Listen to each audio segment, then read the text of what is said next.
Bismillahirrahmanirrahim. Assalamualaikum warahmatullahi wabarakatuh.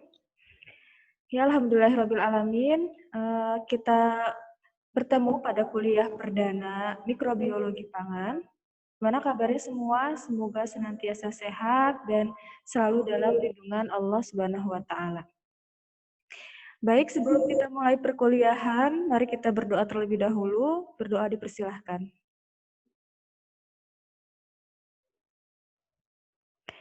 Oke, baik. Hari ini kita akan melakukan kuliah perdana terkait dengan pengantar mikrobiologi pangan. Ya, jadi sebagaimana kita ketahui, mikrobiologi pangan itu adalah ilmu yang mempelajari makhluk hidup atau organisme yang berukuran mikro. Ya, jadi apa yang dipelajari dari mikroorganisme ini? Yaitu aspek-aspek kehidupannya, mulai dari pertumbuhan dan perkembangan, lalu perkembangbiakannya, karena mikroorganisme itu kan pertumbuhannya cepat sekali ya, dari 1 menjadi 2, 2 menjadi 4, bahkan berkali-kali lipat ya setelah itu. Jadi nanti kita akan mempelajari perkembangbiakannya. Lalu nutrisi, jadi kita akan pelajari kandungan nutrisi apa yang bisa menjaga pertumbuhan dari mikroorganisme. Lalu kita juga akan membahas peran di lingkungan, ya, peran mikroorganisme ini di lingkungan kita, di industri, di teknologi pangan. Lalu yang terakhir ada klasifikasi. Jadi mikroorganisme ini diklasifikasi menjadi ke dalam beberapa kelompok.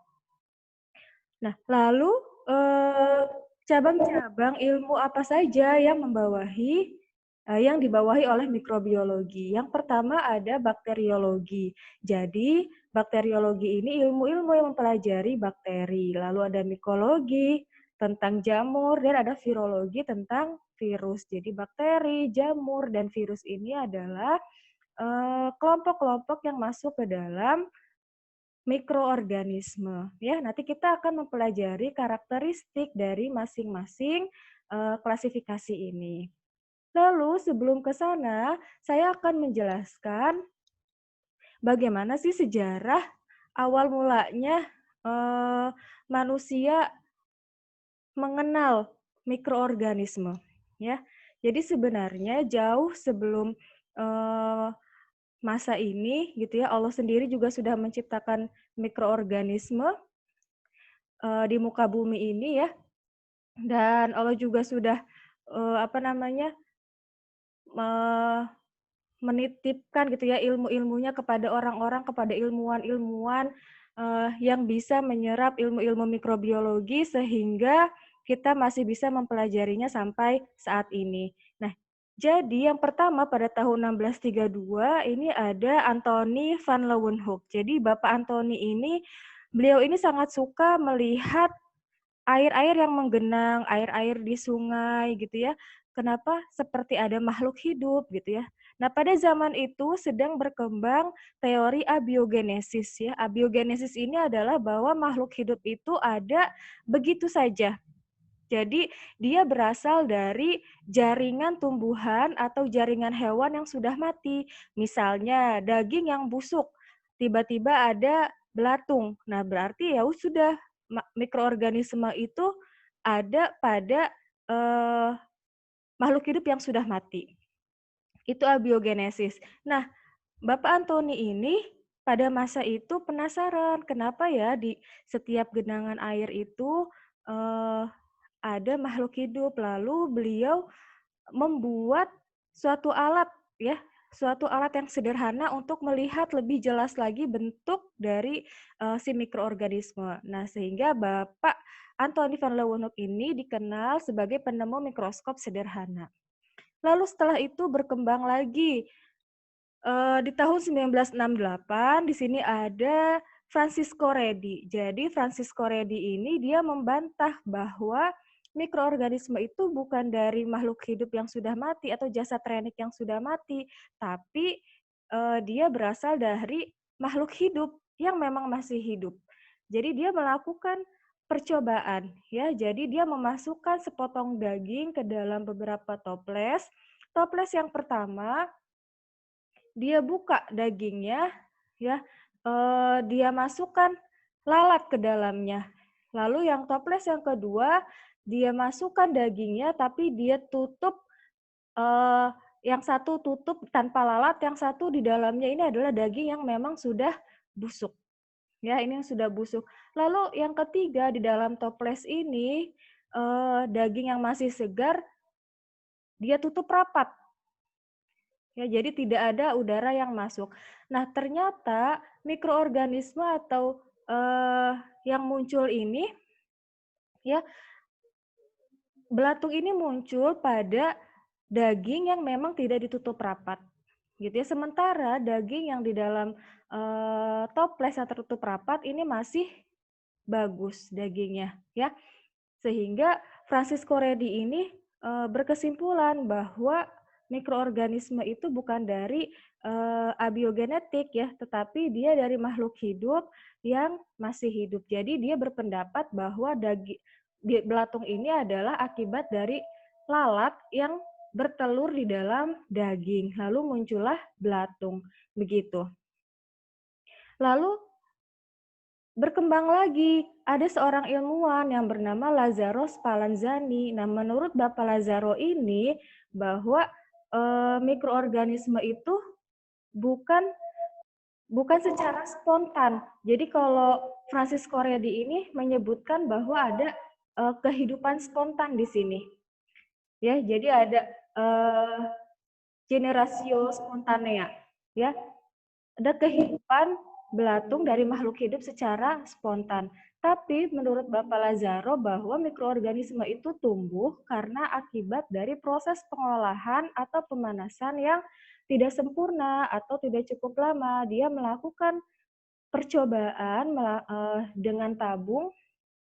Ini ya, dengan tabung dia memasukkan air kaldu. Air kaldu ini dipanaskan. Nah, setelah dipanaskan beberapa lama, dia buka ya, dia sambil mulut tabungnya ini dia buka, ternyata kaldunya ini menjadi keruh.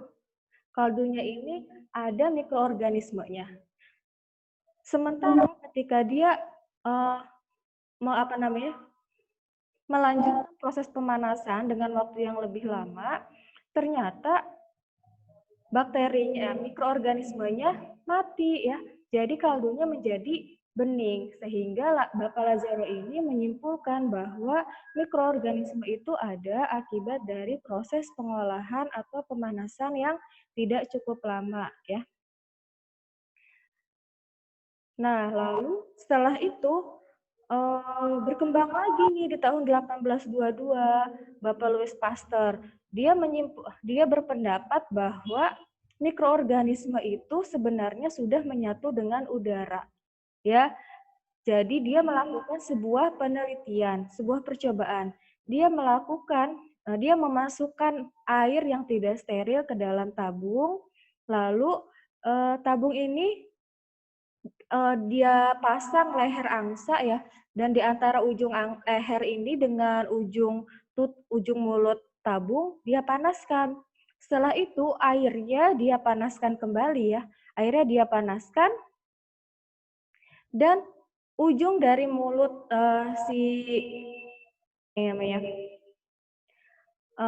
angsa ini dia tutup. Nah, setelah itu ternyata setelah dipanaskan beberapa lama, airnya menjadi steril, ya. Air tetap steril dalam beberapa waktu yang lama.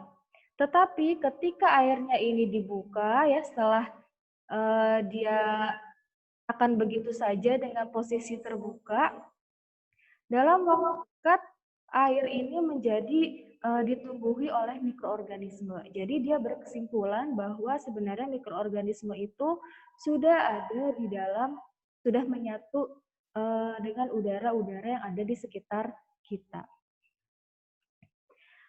Lalu berkembang lagi ya ilmuwan mikrobiologi ini ke dalam bidang kedokteran. Nah, Bapak Robert Koch ini dia mengembangkan teknik dan cara kerja di laboratorium mikrobiologi. Dia melakukan prosedur dengan cara mewarnai bakteri dan menumbuhkan mikroba di dalam laboratorium. Dan dihasilkan kesimpulan dari penelitian robot coach ini dibuat dalam bentuk postulat coach.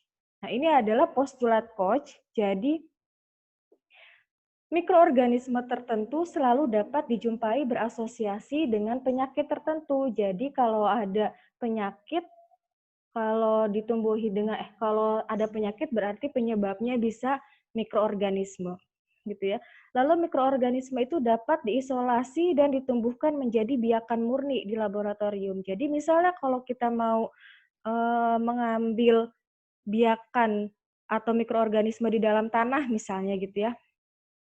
Nah, kita bisa mengambil bakteri spesifik, mikroorganisme spesifik tanpa ada mikroorganisme yang lain. Nah, itu bisa dilakukan di dalam laboratorium.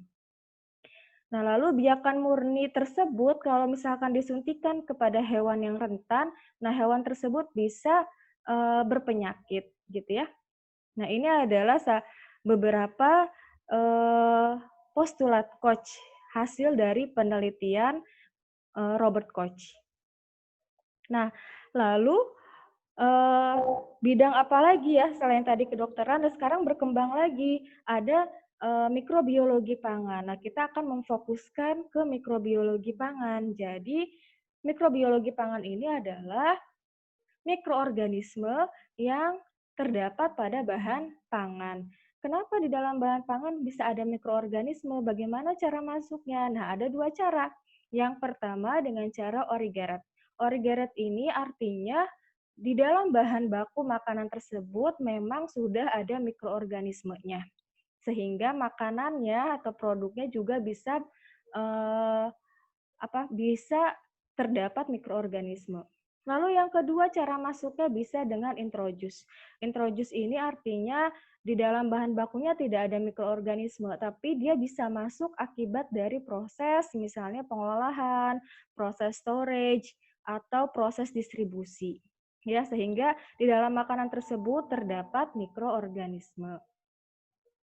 Nah, lalu bagaimana secara fisik, secara penglihatan kita melihat, oh di makanan itu ada mikroorganisme. Bagaimana cara melihatnya? Yang pertama, ada kondisi spoilage. Spoilage ini adalah kondisi pembusukan. Kalau kalau bahan panganan tersebut sudah busuk, misalnya daging tersebut aromanya sudah berubah, teksturnya sudah berubah menjadi sedikit berlendir yang tadinya segar. Nah, berarti di dalam daging tersebut sudah ditumbuhi mikroorganisme.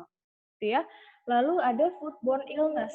Nah, misalnya ada orang yang habis makan misalnya ya, makan produk makanan, tiba-tiba dia muntah-muntah atau dia buang air besar gitu ya, diare. Nah, bisa jadi hal ini disebabkan oleh foodborne illness atau mikroorganisme yang terdapat di dalam bahan pangan yang menyebabkan suatu penyakit, gitu ya. Lalu yang ketiga fermentasi. Nah, fermentasi ini makanan yang di dalamnya ada mikroorganisme yang bisa merubah karakteristik dari bahan baku awal. Jadi fermentasi ini misalnya yang tadinya bahan bakunya sulit dicerna, ketika difermentasi menjadi lebih mudah dicerna, ya. Misalnya apa contohnya? Acar gitu ya, yang tadinya timun, wortelnya masih segar, aromanya masih segar ketika difermentasi, beberapa waktu, nah dia berubah karakteristiknya, aromanya menjadi lebih asam. Itu namanya fermentasi, berarti ada mikroorganisme di dalam bahan pangan tersebut. Nah, sehingga ketika kita mempelajari mikrobiologi pangan, kita bisa mengontrol mikroorganisme. Kenapa kita bisa mengontrol mikroorganisme? Gitu ya. Karena kita tahu bagaimana pertumbuhan dan perkembangbiakan dari mikroorganisme tersebut. Sehingga kita bisa mencegah suatu bahan pangan agar tidak terjadi spoilage atau pembusukan, ya, sehingga masa simpan dari makanan tersebut bisa lebih lama. Lalu dengan kita mempelajari mikrobiologi pangan, kita juga bisa mencegah terjadinya foodborne illness, gitu ya. Kita bisa melakukan sterilisasi terhadap bahan pangan.